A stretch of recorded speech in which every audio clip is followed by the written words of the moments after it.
Hello students. तो last class में हमने एन फैक्टर कैलकुलेट करना स्टार्ट कर दिया था। पहले हमने नॉन रिडॉक्स रिएक्शंस के लिए एन फैक्टर कैलकुलेट किए थे और फिर उसके बाद हमने रिडॉक्स रिएक्शंस में भी एन फैक्टर कैलकुलेट किए थे। रिडॉक्स रिएक्शन में मैंने आपको बताया था कि एन फैक्टर जो होता है वो नंबर ऑफ इलेक्ट्रॉन्स इन्वॉल्व पर molecule, number of electrons involve पर मॉलिक्यूल, इससे हम एन फैक्टर फाइंड आउट कर सकते हैं। अलग अलग एग्जांपल्स भी हमने लिए थे। अब मैं आपको वहां पर पर्टिकुलरली कुछ कैटेगराइजेशन कर रहा हूं। 2-3 एग्जांपल्स तो मैंने जनरल लिए थे। अब हम क्या करें, रिडॉक्स रिएक्शंस को भी कुछ कैटेगरीज में डिवाइड करेंगे। तो case 1, reactions in which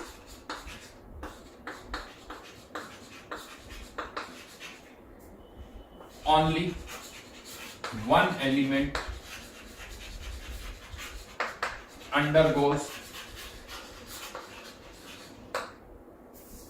oxidation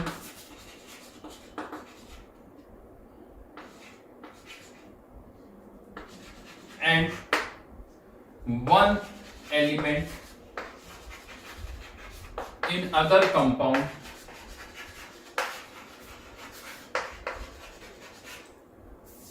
undergoes reduction। यानी अभी हम केवल उन रिडॉक्स रिएक्शंस की बात करेंगे जिसमें एक ही एलिमेंट का ऑक्सीडेशन हो रहा है, एक ही एलिमेंट का रिडक्शन हो रहा है और वो दोनों अलग अलग कंपाउंड में है। देखिए, रिडॉक्स रिएक्शन तो सभी है जिनमें रिडक्शन हो रहा है और ऑक्सीडेशन हो रहा है, वो सब रिडॉक्स रिएक्शंस है। लेकिन रिडॉक्स रिएक्शंस में भी अब हम कुछ कैटेगराइजेशन कर रहे हैं। ये कैटेगराइजेशन ऐसा नहीं स्टैंडर्ड कैटेगराइजेशन है जो आप किसी बुक में देखोगे, नहीं मिलेगा इस तरह का कोई कैटेगराइजेशन। बट अगर हमें एन फैक्टर कैलकुलेट करना है तो हमें रिडॉक्स रिएक्शन को कुछ इस तरह से कैलकुलेट करना होगा, क्योंकि रिएक्शन टू रिएक्शन यानी रिडॉक्स रिएक्शन पर डिपेंड करेगा कि हम एन फैक्टर कैसे कैलकुलेट करेंगे। तो यहां पर एक ही एलिमेंट का ऑक्सीडेशन, एक ही एलिमेंट का रिडक्शन हो रहा है। कुछ एग्जांपल्स हमने लिए थे यहां पर, इसी में मैं एक दो एग्जांपल्स और ले रहा हूं। Let's say KMnO4 plus H2C2O4 converting into Mn plus 2 plus CO। हमें इन सभी के एन फैक्टर्स फाइंड आउट करने। जैसा मैंने लास्ट टाइम पे भी आपको बताया था कि या तो हम इलेक्ट्रॉन्स कैलकुलेट कर लें, इलेक्ट्रॉन्स हम कैलकुलेट कर लें, लेकिन उसके लिए हाफ रिएक्शंस लिखनी पड़ती है। ऑक्सीडेशन हाफ रिएक्शन अलग, रिडक्शन हाफ रिएक्शन अलग से हमने लिखी थी और उसमें हमने नंबर ऑफ इलेक्ट्रॉन्स कैलकुलेट किए थे, लेकिन उसमें टाइम ज्यादा लगता है। तो दूसरा तरीका मैंने बताया था फिर ऑक्सीडेशन नंबर काउंट करने का। ऑक्सीडेशन नंबर काउंट करने का पहले मैं आपको यहां पर ये एग्जांपल फिर से वही ऑक्सीडेशन नंबर काउंट करके मैं बता देता हूं। दिख रहा है साफ साफ, Mn का रिडक्शन हो रहा है Mn +7 से Mn किस में जा रहा है +2 में। Mn का क्या हो गया रिडक्शन, चेंज कितने का हुआ 5 का, चेंज हुआ है 5 का। कार्बन जो है +3, यहां पर कार्बन +4, ऑक्सीडेशन हो गया कार्बन का, चेंज कितने का हुआ कार्बन के लिए 1 का। अब हमें इनके क्या चाहिए एन फैक्टर। तो पर मॉलिक्यूल यहां पर एक ही Mn है और इसमें यानी एक ही Mn है पर मॉलिक्यूल, चेंज कितने का हो रहा है 5 का, तो 1 × 5।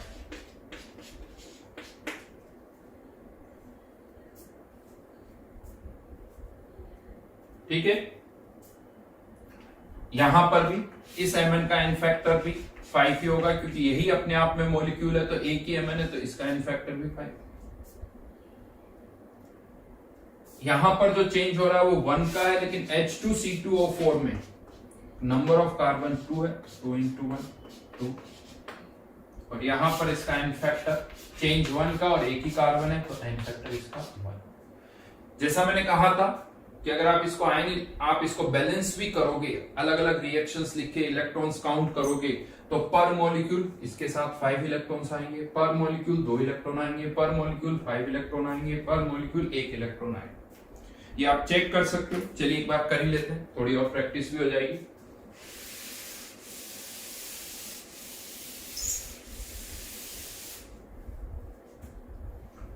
हाफ रिएक्शन लिखनी होगी KMnO4 किस में कन्वर्ट हो रहा है Mn+2। अब हमें इसमें इलेक्ट्रॉन्स काउंट करने हैं, तो इलेक्ट्रॉन्स को काउंट करने से पहले बाकी सारे एलिमेंट्स को बैलेंस करना पड़ता है। Mn यहां पर एक है, यहां पर भी एक Mn, बैलेंस्ड है कह सकते हो, लेकिन इधर पोटेशियम है इधर नहीं, तो यहां पर पोटेशियम पर क्या चार्ज है, ऑक्सीडेशन नंबर क्या पोटेशियम का +1, राइट। तो यहां पर भी आप K+1 लिख दीजिए, यहां पर भी आप K+1 लिख दीजिए। Mn2 K+1 potassium balance. Oxygen के लिए यहां पर जब अगर आप इस तरह से हाफ रिएक्शन है, हाफ रिएक्शन को बैलेंस कर रहे हो, तो सबसे लास्ट में हम बैलेंस करते हैं हाइड्रोजन को, उससे जस्ट पहले ऑक्सीजन को, और ऑक्सीजन से पहले बाकी एलिमेंट्स को। यानी फिर से रिपीट करो, सबसे लास्ट में हाइड्रोजन, उससे जस्ट पहले ऑक्सीजन, और उससे इन दोनों से पहले बाकी एलिमेंट्स को। हाँ, लेकिन जब इनको बैलेंस करते हैं ऑक्सीजन, हाइड्रोजन या बाकी एलिमेंट्स को, अगर आप इस तरह से बैलेंस करो तो जो ऑक्सीडेशन स्टेट लेफ्ट साइड में है वही राइट साइड में होनी चाहिए, चेंज कुछ नहीं करो, ऑक्सीडेशन स्टेट वही होनी चाहिए। अब जैसे ऑक्सीजन को बैलेंस करना है, ऑक्सीजन यहाँ पर किस में -2, ऑक्सीजन को बैलेंस करने का तरीका ये होता है कि जिस तरफ जितनी ऑक्सीजन कम हो उतनी क्या ऐड कर दो, वाटर मॉलिक्यूल 4H2।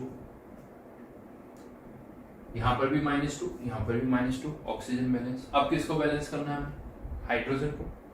यहां पर 8 हाइड्रोजन एटम्स है +1 की स्टेट में, यहां पर नहीं है, तो यहां पर क्या कर दो 8H।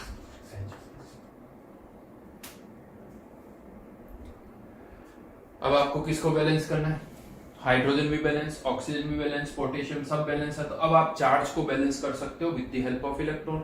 यहां पर +3 चार्ज है, यहां पर +8 चार्ज है, तो यहां पर 5,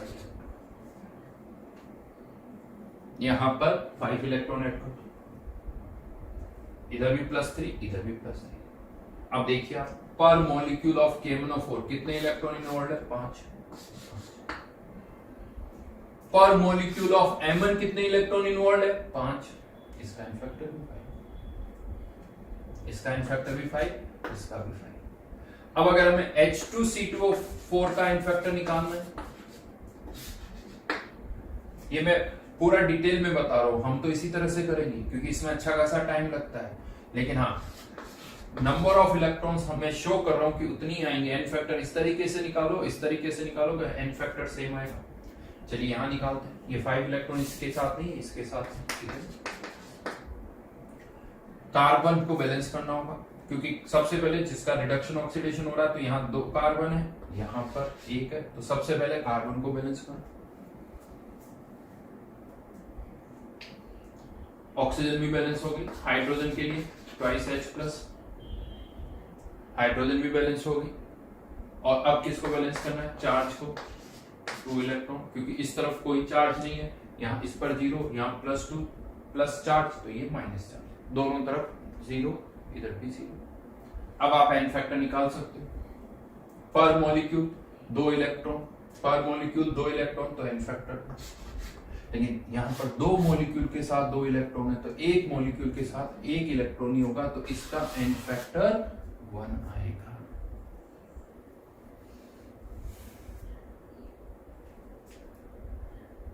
थोड़े से टाइम लगेगा, आपको लग रहा है ये इतनी सारी स्टेप्स, तो मैं 2 तरीके, या तो इस तरीके से करो मेथड 1 या मेथड 2, आप खुद सोच सकते हो कि इसमें कम टाइम लगा है। मेथड इवन आगे चल के मैं थोड़ा इसको बोलूंगा भी, इसको आप चाहो तो आयन इलेक्ट्रॉन मेथड बोल सकते हो, इसको ऑक्सीडेशन नंबर मेथड भी बोल सकते हैं, ठीक है, नाम है और कुछ नहीं, तरीके पता होनी चाहिए हमें कि किस तरीके से हम इसको सॉल्व कर रहे हैं। इसमें टाइम ज्यादा लगेगा, इसमें टाइम कम लगेगा। हाँ, लेकिन आना दोनों तरीके से चाहिए, दोनों तरीके से आना चाहिए, रिएक्शंस लिखना आना चाहिए। आगे बढ़ते हैं, एक और एग्जांपल ले लेते हैं।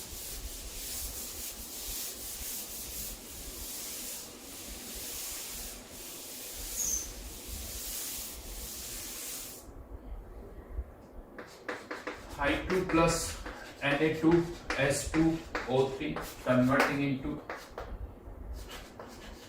Na plus Na2S4O6।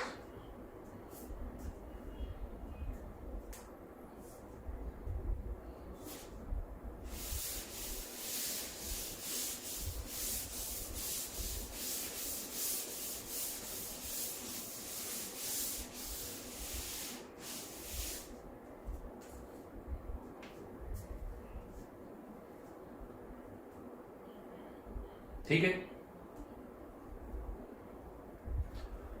वापस से दोनों तरीके से करो, एन फैक्टर निकालने हैं आपको, दोनों तरीके यूज करने हैं।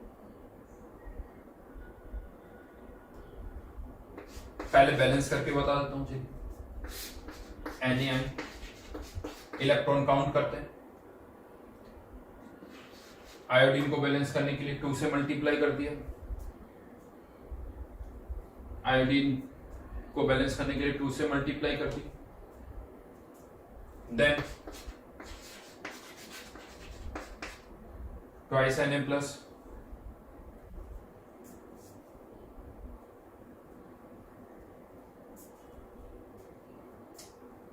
बैलेंस। ठीक है, देन चार्ज को बैलेंस करना है। यहां कोई चार्ज नहीं, यहां 0, इस पे +2, तो +2 इलेक्ट्रॉन। तो पर मॉलिक्यूल कितने इलेक्ट्रॉन हुए? 2, n फैक्टर 2। लेकिन इसके 2 मॉलिक्यूल के साथ 2 इलेक्ट्रॉन है, तो 1 के साथ 1 होगा। Na2S2O3, Na2S4O6। सल्फर यहां पर +2 में है और यहां +2.5 में। खैर अभी ये ऑक्सीडेशन हम, यानी सल्फर का चेंज हो रहा है, सल्फर का ऑक्सीडेशन हो रहा है। यहाँ आयोडीन का रिडक्शन हो रहा था, सबसे पहले सल्फर को बैलेंस कर लिया हमने, जिसका रिडक्शन ऑक्सीडेशन हो रहा है उसी को बैलेंस करो। यहाँ 4 सल्फर है, यहाँ 2 थी, 2 से मल्टीप्लाई कर दिया। अब यहाँ पर 4 Na प्लस आयन है, यहाँ पर 2 ही है, तो क्या करेंगे?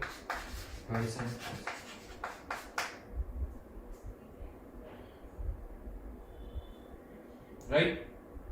अब किसको बैलेंस करना है? चार्ज को। फिर से 2 इलेक्ट्रॉन पर मॉलिक्यूल। कितने इलेक्ट्रॉन आ गए? 2। सॉरी, पर 2 मॉलिक्यूल के साथ 2 इलेक्ट्रॉन, तो 1 के साथ 1, n फैक्टर 1। हाँ, लेकिन इसके 1 मॉलिक्यूल के साथ 2 इलेक्ट्रॉन, तो इसका n फैक्टर।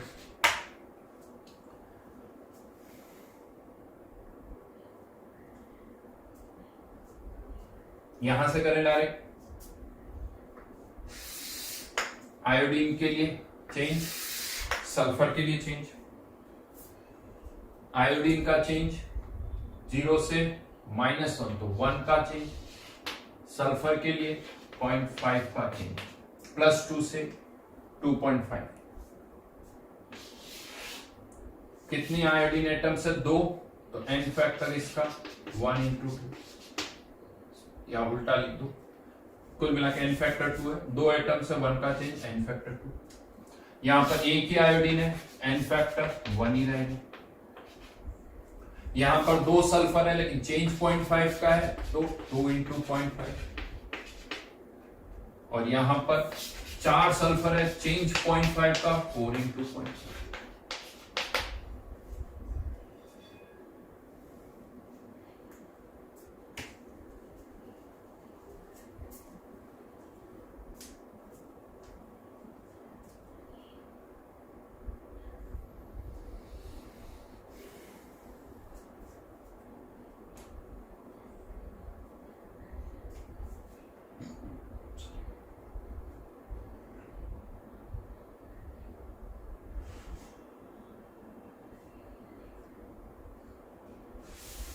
ठीक है, चलिए एक और एग्जांपल लिखते हैं।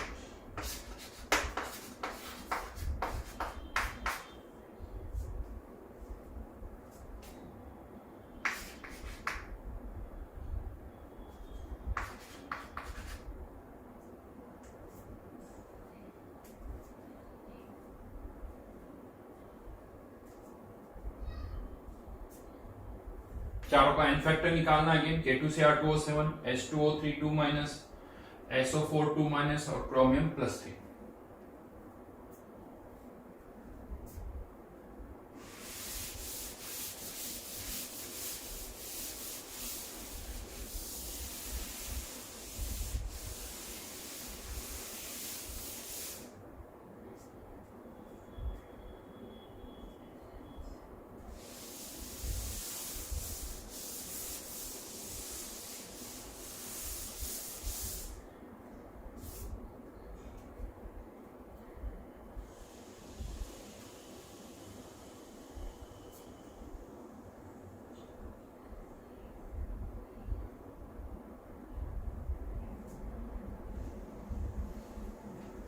हेरो बना के कर लेते हैं पहले।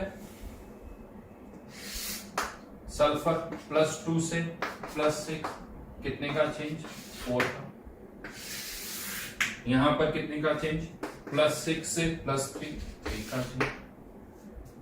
कितने क्रोमियम है यहां पर 2 2 × 3 6। कितने क्रोमियम है यहां पर 1 1 × 3 चेंज कितने का 4 का। +2 से +6 4 का चेंज, लेकिन 2 सल्फर 8 एक ही सल्फर है यहां पर।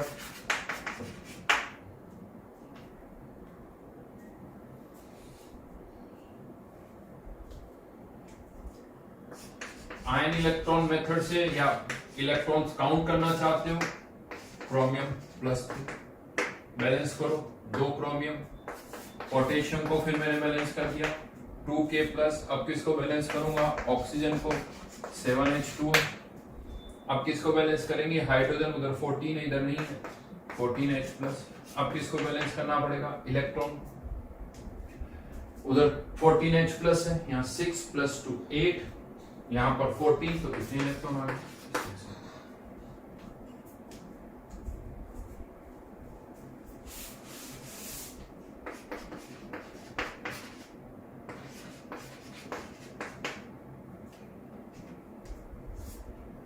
H2O3 2 minus sulphate ion, sulphur को बैलेंस किया 2 टाइम्स, इधर 8 ऑक्सीजन इधर 3 दिख रही है, तो इधर कितना आ जाएगा 5H2O।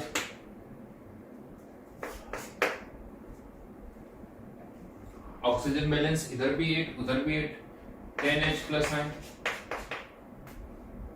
अब किसको बैलेंस करना चार्ज को, यहां पर -2 चार्ज है, यहां पर काउंट करो +10 और -4, तो स्टिल +6 है, +6 चार्ज है, जबकि उधर -2 है, तो यहाँ कितने इलेक्ट्रॉन ऐड करने होंगे -2 चार्ज है तो 1 इलेक्ट्रॉन। अब आप काउंट कर सकते हो -4 -8 -12 +10 -2।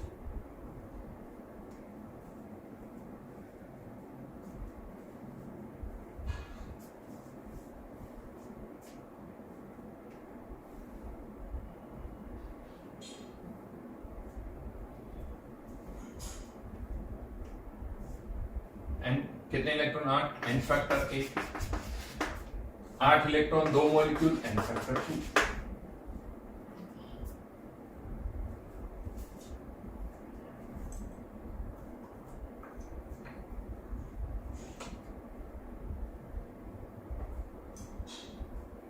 ठीक है,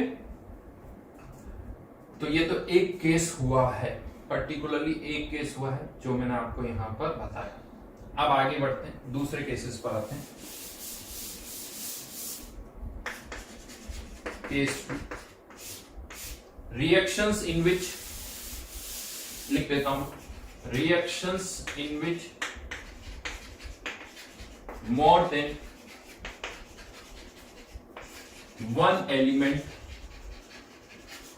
in a compound undergoes oxidation or reduction। यानी अभी तक क्या हो रहा था, एक एलिमेंट में एक का ही ऑक्सीडेशन, एक कंपाउंड में एक एलिमेंट का ऑक्सीडेशन हो रहा था, एक का रिडक्शन हो रहा था। अब हम कह रहे हैं कि एक कंपाउंड में एक से ज्यादा एलिमेंट का ऑक्सीडेशन और रिडक्शन हो रहा है। एग्जांपल लेते हैं, FeC2O4 FeC2O4 प्लस, देखिए मोस्टली क्वेश्चन है यहां पर आप नोटिस करोगे उसमें KMnO4 या K2Cr2O7 होते हैं क्योंकि अच्छे खासे ऑक्सीडाइजिंग एजेंट है। Mn+2 plus Fe+3 plus CO।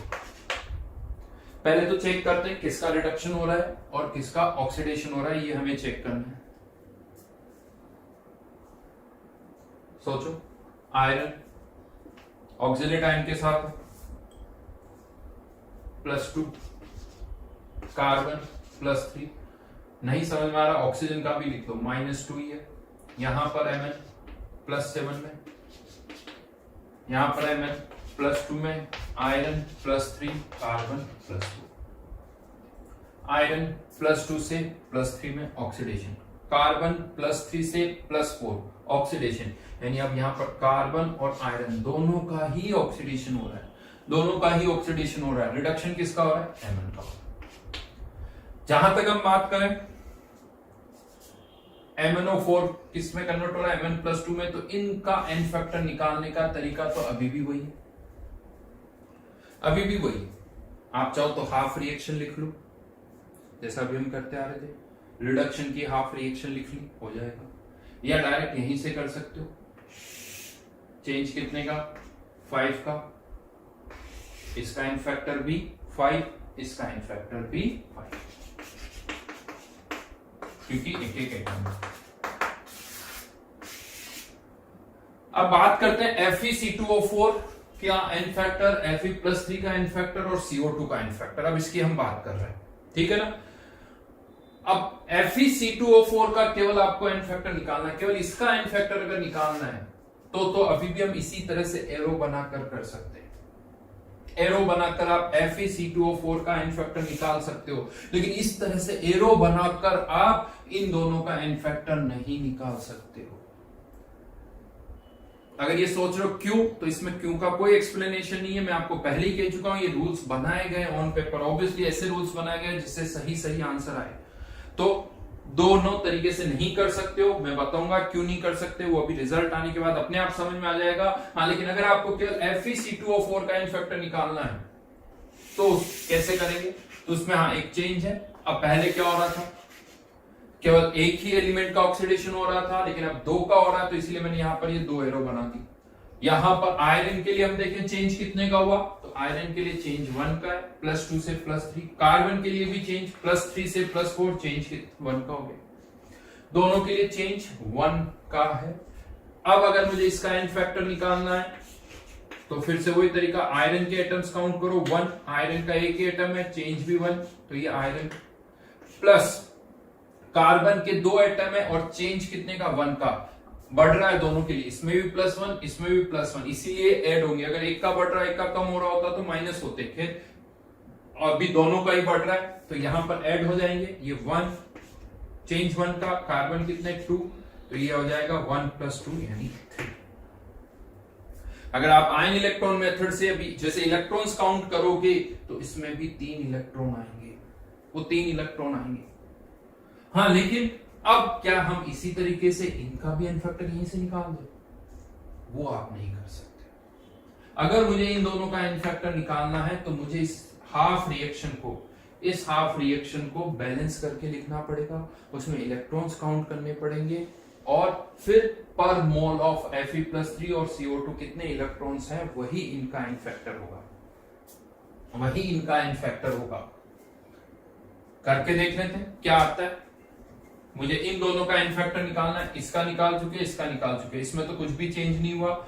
इसका एन फैक्टर भी जैसे अभी तक हम करते आ रहे थे वही किया, बस एक के बजाय 2 एलिमेंट थे तो दोनों का काउंट कर लिया, तो इसका एन फैक्टर भी कितना आ गया। मैं डायरेक्ट एन फैक्टर लिख देता हूं।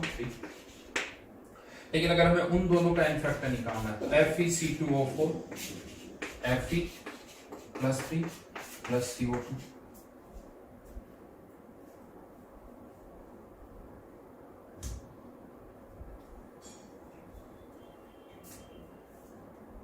क्या करें?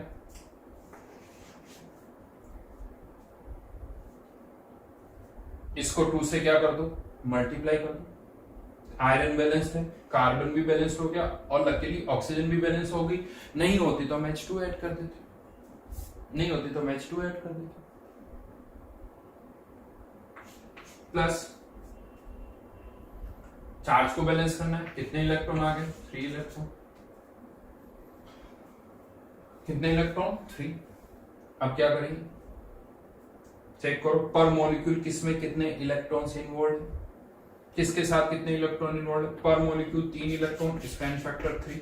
यहां से भी 3 आया था, यहां से भी 3। पर मॉलिक्यूल 3 इलेक्ट्रॉन इन्वॉल्व है तो स्पैन फैक्टर भी 3। और पर मॉलिक्यूल यहां पर ये 2 मॉलिक्यूल के साथ 3 इलेक्ट्रॉन है तो एक के साथ 3/2 होगा, एक के साथ 3/2 होगा। ये इनके एन फैक्टर्स हैं। जबकि यहां से निकालते तो क्या लगता, चेंज 1 का हो रहा है, एक आयरन एटम तो 1, यानी यहां से आप अगर एन फैक्टर निकालते Fe+3 का तो 1 दिख रहा था, यहां से हमने कितना निकाला 3। यहां से CO2 का एन फैक्टर भी कितना आता, चेंज 1 का, एक ही कार्बन है 1, लेकिन यहां से कितना आया 3/2। और मैं ये कह रहा हूं कि ये सही नहीं है, ये सही है। अब क्वेश्चन ये भी आता सर ये आपको कैसे पता चला कि ये गलत है और ये सही, हम ऐसे क्यों ना करें? तो मैं आपको बता दूं, आप हमारा कॉन्सेप्ट क्या है, ठीक है? आप एन फैक्टर तो आपकी इच्छा हो जैसे निकालो, but law of chemical equivalence क्या कहता है कि एक रिएक्शन में जितने इक्विवेलेंट्स इसके होंगे उतने ही इसके होंगे, उतने ही इसके होंगे। तो नंबर ऑफ इक्विवेलेंट सभी के बराबर आने चाहिए, यानी एन फैक्टर से नंबर ऑफ इक्विवेलेंट्स जो है वो सभी के इक्वल आने चाहिए। चलिए चेक करके देखते हैं कौन सा एन फैक्टर सही है, वो देख सकते हैं। तो ये रिएक्शन बैलेंस्ड है, यहाँ पर इसके 1 मोल से इसका भी 1 मोल बनेगा, इसके 2 मोल बनेंगे, तो कह सकता हूं ये 1 मोल, मोल कंसेप्ट सिंपल सा, तो इसका कितना मोल बनेगा 1 मोल, और इसके कितने मोल बनेंगे 2 मोल। जबकि लॉ ऑफ केमिकल इक्विवेलेंस क्या कहता है, जितने इक्विवेलेंट्स इसके होंगे उतने ही इक्विवेलेंट्स इसके बनेंगे, उतने ही इक्विवेलेंट्स इसके बनेंगे। तो क्या ऐसा हो रहा है? यहाँ पर देख लेते हैं। इसके 1 मोल इक्विवेलेंट्स कितने हो जाएंगे, इसके मोल्स इनटू एन फैक्टर, तो इसके इक्विवेलेंट्स कितने होंगे 3 इक्विवेलेंट्स। और हम कह रहे हैं कि इसके 1 मोल से इसके 1 मोल बनेंगे, इसका 1 मोल एन फैक्टर इसका 3, तो इसके भी इक्विवेलेंट्स कितने होंगे 3 इक्विवेलेंट्स। और इसके इक्विवेलेंट्स कितने होंगे 2 इंटू मोल्स 2 है, मोल्स इंटू एन फैक्टर 3/2, यानी 3 इक्विवेलेंट्स। यानी अगर आप ये एन फैक्टर यूज करते हो तो इसके भी 3 इक्विवेलेंट्स, इसके भी 3 इक्विवेलेंट्स और इसके भी 3 इक्विवेलेंट्स ही होंगे। तीनों के इक्विवेलेंट्स बराबर हैं अगर हम ये एन फैक्टर यूज करते हैं। अगर आपने यहां से 1 और 1 वाले एन फैक्टर यूज किए तो फिर इन तीनों के इक्विवेलेंट्स इसके बराबर नहीं आएंगे। तो कौन सा एन फैक्टर सही है? ये एन फैक्टर सही। तो ओवरऑल मैं आपको इसको समराइज कर रहा हूं, MnO4 से तो Mn+2 जा रहा है, इसमें तो कोई प्रॉब्लम नहीं। आप अलग से रिएक्शन लिख के करो या डायरेक्ट एरो बना के कर दो, आंसर आ जाएगा। FeC2O4 का एन फैक्टर निकालना है, डायरेक्ट एरो बना के भी कर सकते हो, इस तरह से हाफ रिएक्शन अलग लिख के भी कर सकते हो। लेकिन अगर आपको इन दोनों का एन फैक्टर निकालना है तो एक ही तरीका है, फिर और कोई तरीका नहीं, इसी तरीके से आपको करना पड़ेगा। यहां गड़बड़ होती है, भूल जाते हैं, याद नहीं रहता। अभी मैंने बताया याद है, 10 दिन के बाद फिर भूल जाते हैं। या बहुतों को ये नहीं पता चलता, क्या देखते हैं आयरन का ऑक्सीडेशन हो रहा है, अब कार्बन के लिए चेक ही नहीं करते कि हो रहा है नहीं हो रहा है, बस उन्हें लगता है एक का ऑक्सीडेशन एक का रिडक्शन। नहीं, कार्बन का भी हो रहा है, आयरन का भी हो रहा है, दोनों को कंसिडर करना पड़ेगा।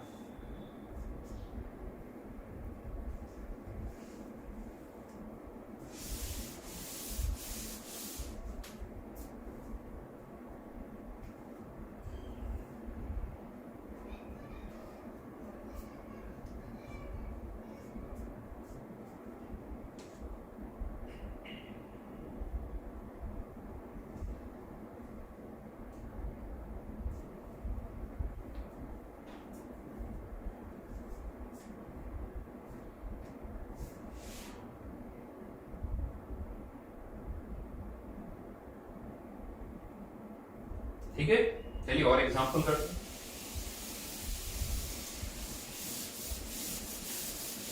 अब मैं पूरी रिएक्शन नहीं लिख रहा हूं, हाफ रिएक्शन ही लिख रहा हूं, जिसमें एक से ज्यादा एलिमेंट है तो ऑक्सीडेशन हो रहा होगा या रिडक्शन हो रहा होगा। H3PO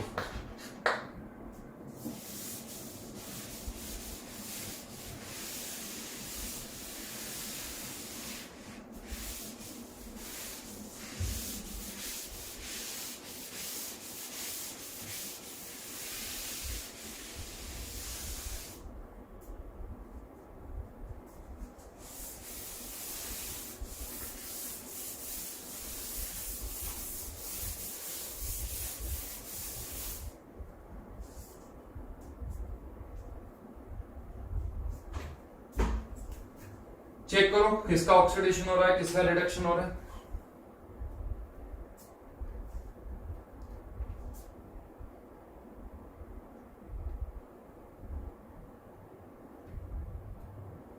कॉपर, यहां तो सॉरी हाफ ही रिएक्शन है ये, तो कॉपर +1 फॉस्फोरस -3, कॉपर +2 और फॉस्फोरस +1, यानी कॉपर का भी ऑक्सीडेशन हो रहा है, फॉस्फोरस का भी ऑक्सीडेशन हो रहा है। ये एक हाफ रिएक्शन ही है जहां ऑक्सीडेशन हो रहा है। ऑब्वियसली कोई ना कोई होगा जो ये कर रहा होगा, यानी KMnO4 या K2Cr2O7 होंगे, क्योंकि वो ऑक्सीडाइजिंग एजेंट होते हैं, वो यहाँ पर इनको ऑक्सीडाइज कर रहे होंगे। तो ये केवल मैंने हाफ रिएक्शन लिखी है, ठीक है। चाहो तो आप लिख सकते हो, फिर से मैं तो वही लिख दूंगा यहाँ पर, कोई कंट्रोल MnO4 माइनस और ये यहाँ पर Mn+2, इसका ऑक्सीडेशन हो रहा है और इसका रिडक्शन हो रहा है। इनके एन फैक्टर आपको पता है, अब हमें केवल इनके एन फैक्टर्स निकालने, Cu3p कॉपर 2+ और H3PO4, इनके एन फैक्टर्स निकालने हैं। फिर से कहूंगा, इसका एन फैक्टर एरो बना के भी निकाल सकते हो और हाफ रिएक्शन को बैलेंस करके भी कर सकते हो, लेकिन इनका एन फैक्टर अगर निकालना है तो हाफ रिएक्शन को बैलेंस ही करना होगा। करके देखते हैं। कॉपर के लिए चेंज 1 का, फॉस्फोरस के लिए चेंज 8 का, ये 1 का चेंज +1 से +2, यहां पर चेंज 8 का,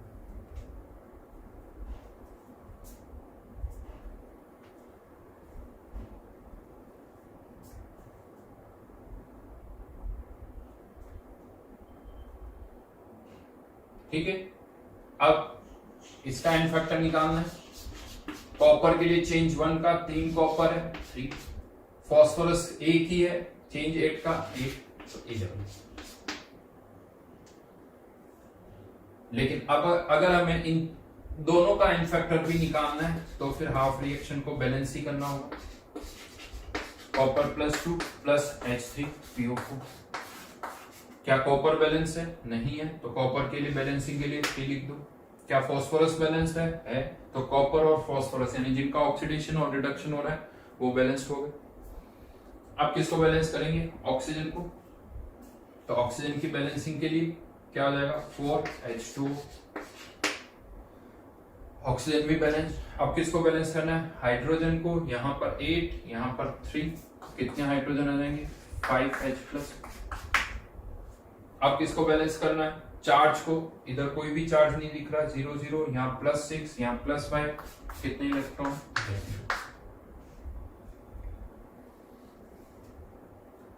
पर मॉलिक्यूल कितने इलेक्ट्रॉन? 11, N factor 11। पर मॉलिक्यूल कितने इलेक्ट्रॉन? 3 के साथ 11, तो 1 के साथ 11/3। पर मॉलिक्यूल कितने इलेक्ट्रॉन? 11, तो 11। ये इनके एन फैक्टर्स होंगे। तो इसका एन फैक्टर 11/3, इसका एन फैक्टर 11।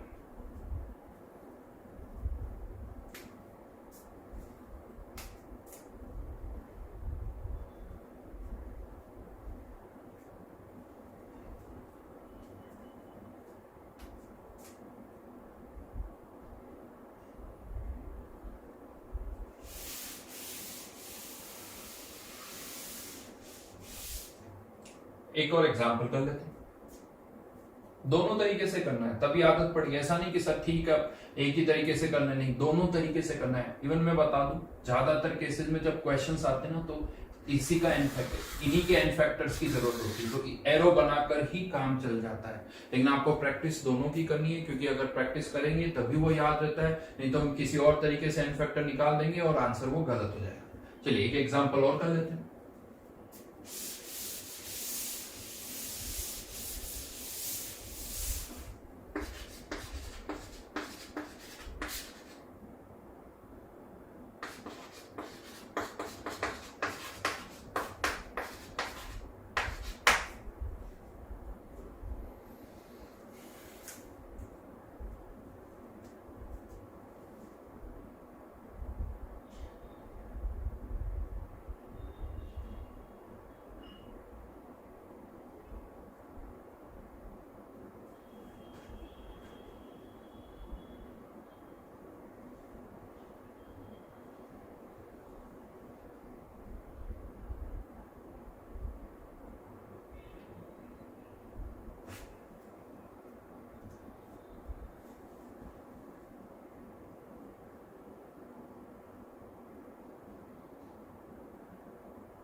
चलिए करते हैं, एरो बना के करते हैं।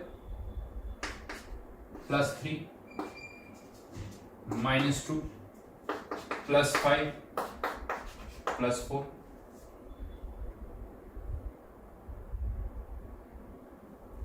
कितने का चेंज? +2 का कितने का चेंज? 6 का।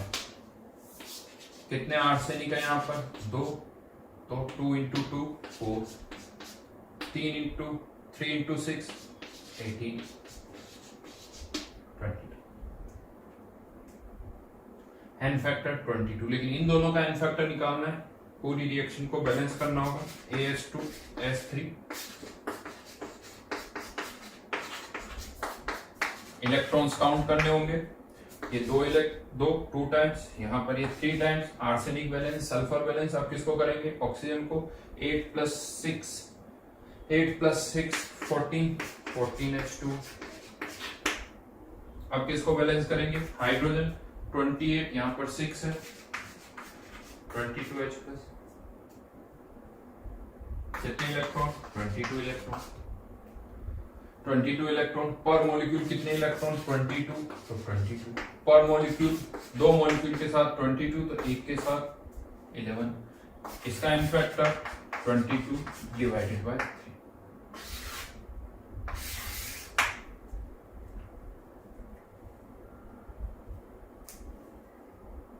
ठीक है, तो ये था केस 2। अगर एक ही कंपाउंड में एक से ज्यादा एलिमेंट का रिडक्शन या ऑक्सीडेशन हो रहा है तो एन फैक्टर कैसे निकालेंगे वो मैंने आपको बताया। ऑब्वियसली वो ऑक्सीडेशन या रिडक्शन कोई और कर रहा होगा, यानी यहाँ पर AS2S3 के साथ कोई ना कोई और ऑक्सीडाइजिंग एजेंट जरूर होगा, तभी इसका ऑक्सीडेशन होगा। यहाँ पर ये MnO4- क्या है? ऑक्सीडाइजिंग एजेंट है।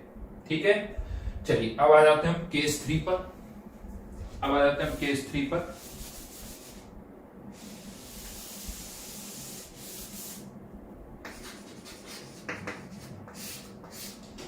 Disproportionation reaction.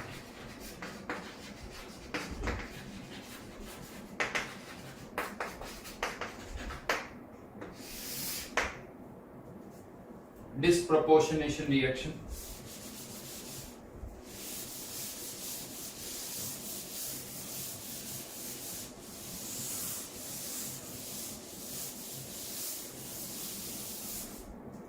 किसे कहा जाता है? डिस्प्रपोर्शनेशन रिएक्शन, जिसमें एक ही एलिमेंट का रिडक्शन हो और उसी का ऑक्सीडेशन हो, यानी वो खुद ही अपने आप को रिड्यूस करे, खुद ही अपने आप को ऑक्सीडाइज करे। यानी उसमें से ये कह दो कुछ एलिमेंट अपने आप को ऑक्सीडाइज कर रहे हैं, मतलब इलेक्ट्रॉन लूज कर रहे हैं, और बाकी के उसी के एटम्स उन्हीं इलेक्ट्रॉन को एब्जॉर्ब करके रिड्यूस हो रहे हैं।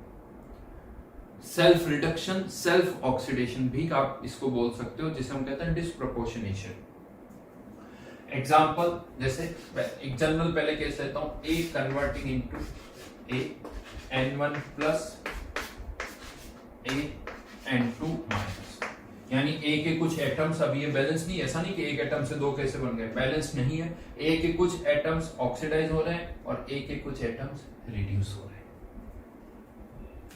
हमें अगेन इन तीनों का एन फैक्टर निकालना है। अब यहां हो क्या रहा है? A जो है दोनों रिएक्शन में इन्वॉल्व है, ऑक्सीडेशन वाली रिएक्शन में भी इन्वॉल्व है और वो रिडक्शन वाली रिएक्शन में भी इन्वॉल्व है। ऑक्सीडेशन वाली रिएक्शन में चेंज N1 का, रिडक्शन वाली रिएक्शन में चेंज N2 का। अब इसका एन फैक्टर क्या होगा? ऑक्सीडेशन वाली रिएक्शन से सोचे तो N1 आ रहा है, रिडक्शन वाली रिएक्शन से सोचे तो N2 आ रहा है। हाँ, लेकिन इन दोनों की बात करें तो ये तो एक ही रिएक्शन में इन्वॉल्व है, ये केवल ऑक्सीडेशन की रिएक्शन में इन्वॉल्व है, ये केवल रिडक्शन की रिएक्शन में इन्वॉल्व है। तो आप इन दोनों का एन फैक्टर तो अभी से बता सकते हो। इनका एन फैक्टर अभी से हम कह सकते हैं, यहीं से कह सकते हैं। इसका n factor, since N1 electron involve है तो इसका n factor N1, N factor इसका N1, और इसका एन फैक्टर चेंज N2 का, तो ये N2। लेकिन A दोनों रिएक्शन में इन्वॉल्व है, अगर हमें A का एन फैक्टर फाइंड आउट करना है तो कैसे करें? क्योंकि ऑक्सीडेशन वाली इसमें N1, रिडक्शन वाली में N2, ये तो अलग अलग आ रहा है। क्या ऐड कर दे दोनों का N1 प्लस N2? नहीं। तो अगर हमें A का n फैक्टर निकालना है तो फिर से वही तरीका, हमें पर मॉलिक्यूल काउंट करने होंगे कितने इलेक्ट्रॉन्स A के साथ इन्वॉल्व है, पर मॉलिक्यूल A के साथ कितने इलेक्ट्रॉन्स इन्वॉल्व है वो काउंट करने होंगे। कैसे करेंगे वो मैं बता रहा हूं। A का ऑक्सीडेशन भी हो रहा है और A का रिडक्शन भी हो रहा है। पहले ये हाफ रिएक्शंस लिखो, ये ऑक्सीडेशन हाफ रिएक्शन और ये रिडक्शन हाफ रिएक्शन लिख ली। बैलेंस्ड भी है, A का एक एटम, एक एटम, A का एक एटम, A का एक एटम। अब यहां पर चार्ज को बैलेंस करना होगा तो कितने इलेक्ट्रॉन आ जाएंगे, n1 इलेक्ट्रॉन। यहां पर कितने इलेक्ट्रॉन आ जाएंगे, n2 इलेक्ट्रॉन। इसमें इधर इलेक्ट्रॉन, यहां पर इस तरफ इलेक्ट्रॉन। अब हमें इन रिएक्शंस को वापस से ऐड करना है, दोनों हाफ रिएक्शन को, क्योंकि हो क्या रहा है, ओवरऑल तो कुछ A के एटम्स ऑक्सीडाइज हो रहे हैं, कुछ रिड्यूस हो रहे हैं। यहां पर A के कुछ एटम्स इलेक्ट्रॉन को लूज कर रहे हैं, इन्हीं इलेक्ट्रॉन्स को A के बाकी एटम्स एब्सॉर्ब कर रहे हैं। पर जितने इलेक्ट्रॉन ये लूज करेगा उतने ही तो ये गेन करेगा। यहां पर n1 इलेक्ट्रॉन्स निकल रहे हैं, यहां पर n2। तो क्या करना होगा, हमें इस रिएक्शन को किससे मल्टीप्लाई करना होगा, n2 से, और इस रिएक्शन को किससे मल्टीप्लाई करना होगा, n1 से। ताकि क्या होगा, अब यहां से कितने इलेक्ट्रॉन्स निकल रहे हैं, n1 plus n1 into n2, n1 into n2। यहां पर भी अब्सॉर्ब कितने हो रहे हैं, n1 इंटू n2। यानी जितने इलेक्ट्रॉन्स यहां से निकले थे वो बाकी के A एटम्स ने अब्सॉर्ब कर लिए। यहां पर अब आप कह सकते हो एक तरह से ये जो रिडॉक्स रिएक्शंस होती है उसमें ये इलेक्ट्रॉन्स एक इंटरमीडिएट प्रोडक्ट की तरह होते हैं। ऑक्सीडेशन वाली रिएक्शन में प्रोड्यूस होते हैं, रिडक्शन वाली रिएक्शन में एब्सॉर्ब हो जाते हैं। रिडक्शन वाली रिएक्शन में एब्सॉर्ब हो जाते हैं। तो हमें इलेक्ट्रॉन्स बराबर करने होंगे, तो n2a n1 plus n1 n2 electron, n1 n2 electron, n1a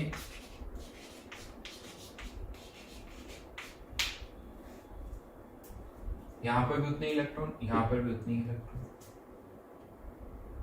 दोनों को ऐड कर दो, दोनों रिएक्शंस को।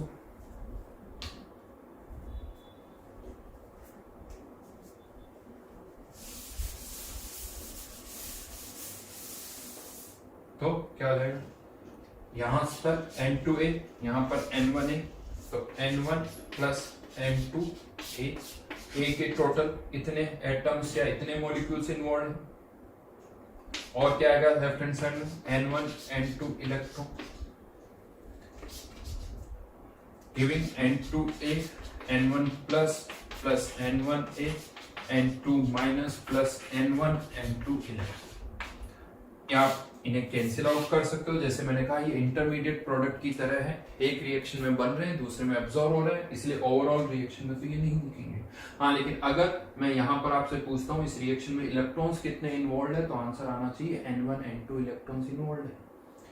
n1 into n2 electrons involve है इस रिएक्शन के अंदर, जो कि आप यहाँ कैंसिल आउट कर रहे हो। ये लूज हो रहा है, यहाँ से गेन।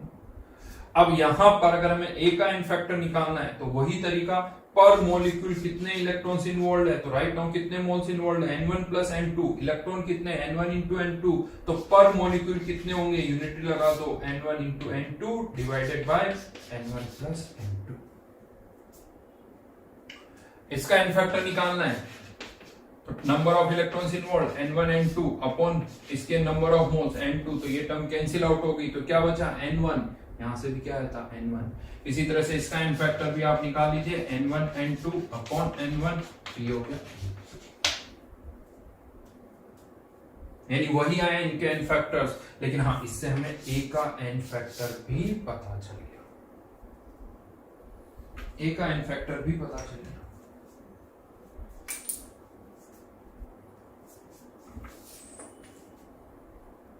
हाँ, लेकिन अब आप कह सकते हो सर इतना सब करने के बाद n फैक्टर आया तो हमने तो रिएक्शन को ही बैलेंस कर लिया। और आप कह सकते हो कि मैंने ही कहा अगर बैलेंस्ड रिएक्शन है, यस अगर बैलेंस्ड रिएक्शन है तो मोल कॉन्सेप्ट से क्वेश्चन कर लो, इक्विवेलेंट से करने की कोई जरूरत नहीं है, वो मोल कॉन्सेप्ट आसान है।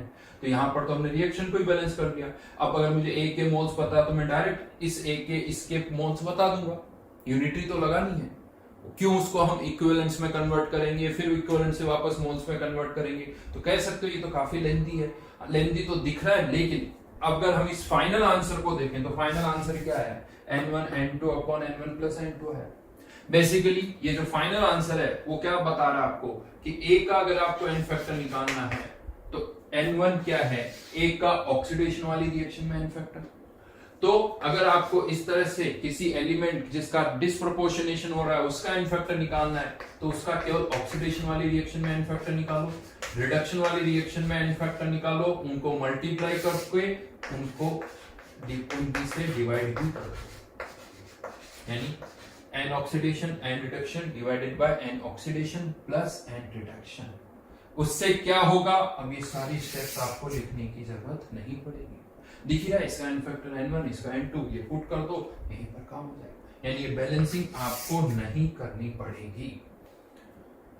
यस, काफी फास्ट होते हैं क्वेश्चंस। अगर आप ये फॉर्मूला यूज कर लो, यूं कह दो कि यहां पर ये एन फैक्टर का फॉर्मूला आ गया, लेकिन ये तभी यूज होगा जब डिस्प्रोपोर्शनेशन हो रहा है, और कहीं आप इसको यूज नहीं करोगे। इनके रूल्स तो अभी भी वही है जो हम पहले करते हैं, इनके लिए रूल्स चेंज नहीं हुए, इसके लिए आपको ये फॉर्मूला यूज करना है। राइट, चलिए कुछ एग्जांपल्स करते हैं।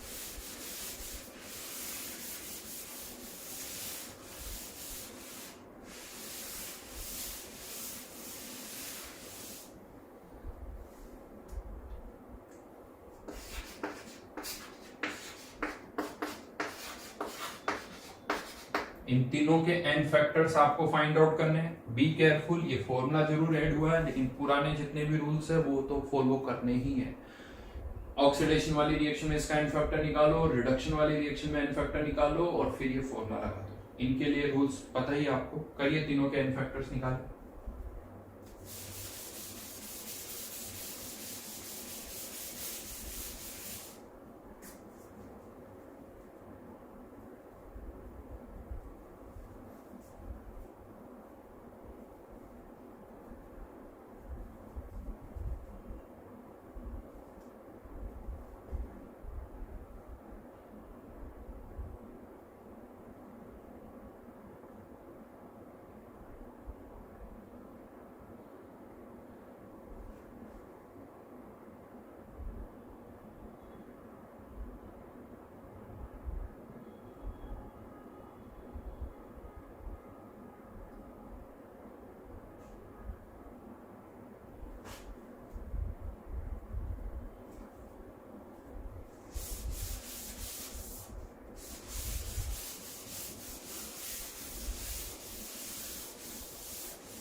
जीरो -1 +5, चेंज कितने का, 1 का। यहां पर चेंज कितने का, 5 का। क्या आंसर बताओ, 5/6 या 5/3? Cl2 का इनफैक्ट, Cl2 की बात करो, 5/6 या 5/3? जनरली जब क्लासेस होती है, ऑफलाइन क्लासेस में पूछता हूं तो मोस्टली आंसर मेरे पास यही आता है, जो कि गलत है। सही आंसर है 5/3। क्या मिस्टेक होती है वो भी बता देता हूं। होता क्या है, यहाँ 1 दिखता है, यहाँ 5 दिखता है, तो 1 × 5 / 1 + 5 कर देते। क्या ये 1 और 5 इस Cl2 के एन फैक्टर है क्या ये 1 और 5 Cl2 के एन फैक्टर है? ये तो चेंज आया ना। Cl2 का एन फैक्टर क्या होगा, यहाँ पर 2 क्लोरीन इन्वॉल्व है तो Cl2 का एन फैक्टर 2 × 1, यहाँ पर 2 × 5 10, यहाँ रिडक्शन वाली ऑक्सीडेशन वाली रिएक्शन में Cl2 का एन फैक्टर 10, रिडक्शन वाली रिएक्शन में 2, तो 2 × 10 डिवाइडेड बाय 2 + 10। आप सॉल्व करो, डिवाइड ऑफ 5/3। हाँ, इनका एन फैक्टर वही, एक ही क्लोरीन है, एन फैक्टर इसका 1, इसका एन फैक्टर चेंज 5 का, ये एन फैक्टर।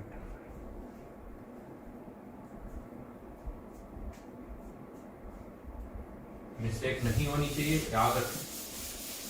चलिए एक और एग्जांपल है, H2O2 converting into H2O + O2। यहाँ ध्यान रखना, ये H2O2 पेरोक्साइड है, यहाँ पर इसका ऑक्सीडेशन नंबर -1, यहाँ पर -2, यहाँ पर 0। निकालो तीनों के n फैक्टर्स।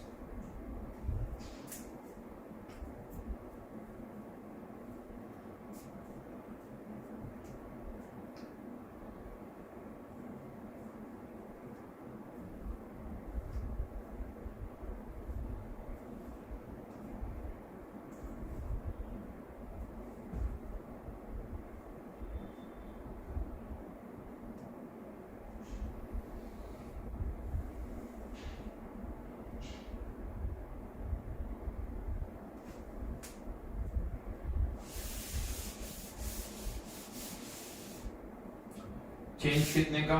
1 का। यहां पर चेंज कितने का? 1 का। -1 से -2, -1 से 0। लेकिन यहाँ पर 2 ऑक्सीजन के एटम्स हैं, तो रिडक्शन वाली रिएक्शन में भी और ऑक्सीडेशन वाली रिएक्शन में भी चेंज 1 का 1 × 2, तो 2 × 2 divided by 2 + 2 n factor which is 1। यहाँ पर एक ही ऑक्सीजन इन्वॉल्व है, 1 का चेंज n फैक्टर 1। यहाँ पर लेकिन 2 ऑक्सीजन इन्वॉल्व है, इसका n फैक्टर 1 × 2।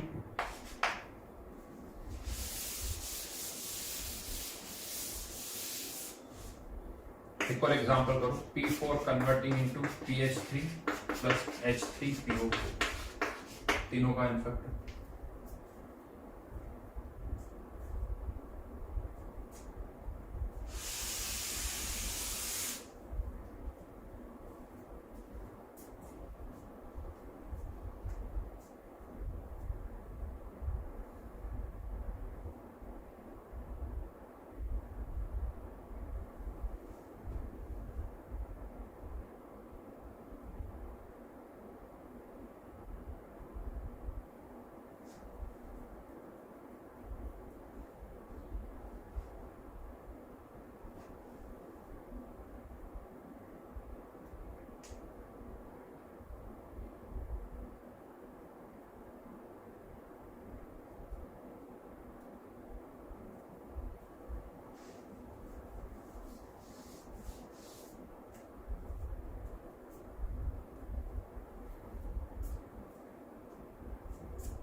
जीरो -3 + 5, चेंज 3 का, चेंज 5 का,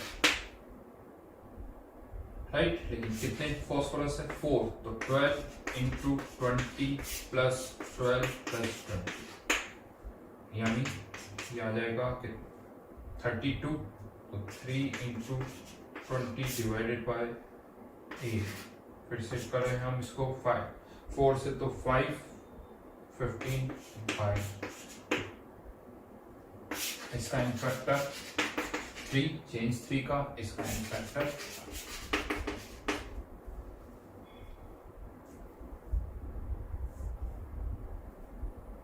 ठीक है। भी और भी केसेस है n फैक्टर के, ऐसा नहीं है, और भी केसेस अभी मैं बताऊंगा। बट क्वेश्चंस की अगर हम बात करें तो ये जो 3 केसेस अभी तक हमने डिस्कस किए रिडॉक्स में, जब एक ही एलिमेंट का रिडक्शन ऑक्सीडेशन हो रहा है, एक से ज्यादा का हो रहा है, और थर्ड डिस्प्रोपोर्शनेशन, क्वेश्चंस में यही 3 केसेस यूज होंगे। बाकी की केसेस मैं बताऊंगा, उन पर क्वेश्चंस नहीं बनते हैं। क्यों नहीं बनते हैं, उनके कारण आपको अपने आप पता चल जाएंगे। तो आपको इन्हीं 3 एग्जांपल्स पर, 3 केसेस पर अच्छी तरह से फोकस करना है। ये n फैक्टर निकालना आना चाहिए। ये पूरा चैप्टर इस n फैक्टर पर बेस्ड है। n फैक्टर गलत निकल जाता है, सारा आंसर गलत हो जाता है। बाकी तो कुछ करना ही नहीं, बाकी तो फिक्स्ड है। सभी के मोल्स निकालो, जो भी अमाउंट दे रहे कि उसके मोल्स, मोल से इक्विवेलेंट सभी के इक्वल करने हैं, वापस से इक्विवेलेंट से मोल्स निकालना। बट गड़बड़ कहाँ होती है? वो n फैक्टर कैलकुलेट करने में गड़बड़, तो वो आपको अच्छी तरह से पता होना चाहिए। हाँ, लेकिन ये जरूरी है, n फैक्टर अगर हमें कैलकुलेट करना है तो रिएक्शंस पता होनी चाहिए। रिएक्शंस जो है वो पता होनी चाहिए। अब क्वेश्चन में बहुत बार रिएक्शंस गिवन होती है, लेकिन कुछ स्टैंडर्ड रिएक्शंस जो है वो नहीं गिवन होती है। वो मैं आपको यहाँ बता रहा हूँ कि कौन कौन सी रिएक्शंस आपको याद रखनी है, और प्रैक्टिस करते करते और भी हमें बहुत कुछ अपने आप याद हो जाएगा। स्टार्टिंग है, इनिशियल लगेगा, बट कि ये याद रखना है, बट आप इतने सारे क्वेश्चंस करोगे कि वो ऑटोमेटिकली याद हो जाएगा। जैसे बात करते हैं KMnO4 की, बहुत सारे क्वेश्चंस, यानी नॉर्मली आप मान के चलो कि 30-40% क्वेश्चन में आप देखोगे कि ये सब्सटेंस इन्वॉल्व होता है। KMnO4 एक ऑक्सीडाइजिंग एजेंट है जो कि किसी और को ऑक्सीडाइज करता है। ऑक्सीडाइजिंग एजेंट किसी और को ऑक्सीडाइज करता है और खुद जो है वो रिड्यूस होता है। अब ये रिड्यूस होके +2 में भी जा सकता है, ये रिड्यूस होके +4 में भी जा सकता है और ये रिड्यूस होके +6 में भी जा सकता है। ये डिपेंड करता है कि मीडियम कौन सा है, मीडियम कौन सा है। अगर एसिडिक मीडियम है तो ये +2 पे जाएगा, अगर न्यूट्रल मीडियम है तो +4 में, लेकिन न्यूट्रल के साथ साथ कह सकते हो स्लाइटली बेसिक अगर मीडियम है तब भी ये +4 में ही जाएगा। +6 में कब जाएगा? जब ये स्ट्रॉन्गली बेसिक हो। अगर स्ट्रॉन्गली बेसिक हुआ तभी +6 में जाएगा, स्लाइटली बेसिक हुआ तभी ये +4 में जाएगा। हाँ, यहाँ पर आप कह सकते हो कि सर आपने स्लाइटली बेसिक लिखा, स्ट्रॉन्गली बेसिक लिखा, अगर बेसिक होगा तो क्या करेंगे? तो मैं आपको बता दूं लैंग्वेज तो यही सही है, बिकॉज कोई क्लियर कट डिमार्केशन नहीं होता कि ये स्ट्रॉन्गली बेसिक और ये बेसिक, परसेप्शन होता है, वेरी करता है। तो इसलिए बुक्स में भी लैंग्वेज ही होती है स्लाइटली बेसिक और ये स्ट्रॉन्गली बेसिक। तो एग्जामिनर को भी यही वर्ड्स यूज करने चाहिए और एग्जामिनर करता भी है। हाँ, लेकिन एक बार हो चुका है ऐसा और हो सकता है ऐसा हो कि एग्जामिनर इस तरह की एग्जैक्ट लैंग्वेज यूज ना करे, तो मेरा मानना अगर बेसिक भी लिखा हुआ है तब भी आप +4 ही कंसिडर करोगे। स्ट्रॉन्गली बेसिक तो तभी, यानी +6 तो तभी कंसिडर करोगे जब लिखा हो स्ट्रॉन्गली बेसिक, और स्ट्रॉन्गली बेसिक वर्ड होना चाहिए वहां पर। ऐसा नहीं कि सर कंसंट्रेशन OH आयन की 1m थी तो हमने मान लिया स्ट्रॉन्ग बेसिक है, नहीं, हमें क्वेश्चन में लिखा होना चाहिए कि ये स्ट्रॉन्गली बेसिक है, ये स्लाइटली बेसिक है, दैट्स इट। अब डिपेंडिंग अपॉन इसका एन फैक्टर वेरी करेगा। यहाँ पर एन फैक्टर +7 से +2 5, यहाँ पर +7 से +4 3, यहाँ पर +6, तो एन फैक्टर 1, यानी एन फैक्टर वेरी करेगा। इस पर जेई में बहुत क्वेश्चंस आ चुके हैं, जेई में बहुत सारे क्वेश्चन, इनफैक्ट जेई ने तो बहुत बार यही क्वेश्चन पूछ लिया कि बताओ कौन सी स्टेट में, किस मीडियम में कौन सी स्टेट में जाएगा, ये भी पूछा हुआ है। देन इसके बाद आ जाता है K2Cr2O7, ये किस में जाता है?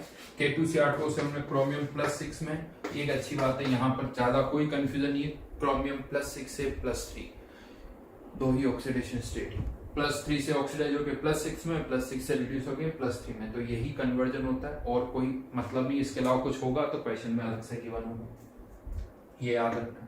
देन थर्ड, एक बहुत ही कॉमन रिएक्शन है जो बहुत सारे क्वेश्चन में इन्वॉल्व होती है, I2 + Na2S2O3 converting into NaI। इसके एन फैक्टर्स निकाल चुके हैं, Na2S4O6। इनफैक्ट इसे आप बोलते हो sodium thiosulphate, sodium thiosulphate, but short में इसका नाम है हाइपो। बहुत सारे क्वेश्चंस है, ये टाइट्रेशन जो हम करते हैं उसमें बहुतों में ये इन्वॉल्व होती है। ये रिएक्शन आपको पता होनी चाहिए कि I2 और अगर सोडियम थायोसल्फेट यानी हाइपो रिएक्ट कर रहा है तो प्रोडक्ट आपको पता होनी चाहिए, क्वेश्चन में नहीं गिवन होंगे, ये रिएक्शन आपको याद रखनी है, ठीक है। इसके अलावा C2O4, ये जो ऑक्सिलेट आयन होते हैं, अगर कोई ऑक्सीडाइजिंग एजेंट है, कोई ऑक्सीडाइजिंग एजेंट है, ऑक्सीडाइजिंग एजेंट जो है वो इस कार्बन जो कि +3 में इसको ऑक्सीडाइज कर देता है +4, तो कहीं पर भी ये C2O4 दिख जाए, जैसे H2C2O4 हो सकता है, ऑक्सैलिक एसिड हो सकता है, और भी इसके कंपाउंड होते हैं Al2C2O4, जैसे एल्यूमिनियम सल्फेट होता है उसी तरह से एल्यूमिनियम ऑक्सिलेट हो गया। इन सब में ये कार्बन +3 से किस में चला जाएगा? +4 में, CO। तो ये ऑक्सिलेट आयन, ऑक्सीडाइजिंग एजेंट, इसको ऑक्सीडाइज कर दे, ये आपको पता होना चाहिए। फर्दर यहीं पर ये जो H2O2 होता है, H2O2 ये अलग अलग तरह से बिहेव करता है। अगर कोई ऑक्सीडाइजिंग एजेंट है तो ये H2O2 को ऑक्सीडाइज कर सकता है, और H2O2 का ऑक्सीडेशन मतलब क्या बनेगी? O2। ये ऑक्सीडेशन कैसे हुआ? क्योंकि ऑक्सीजन यहाँ -1 से 0 में ऑक्सीडेशन।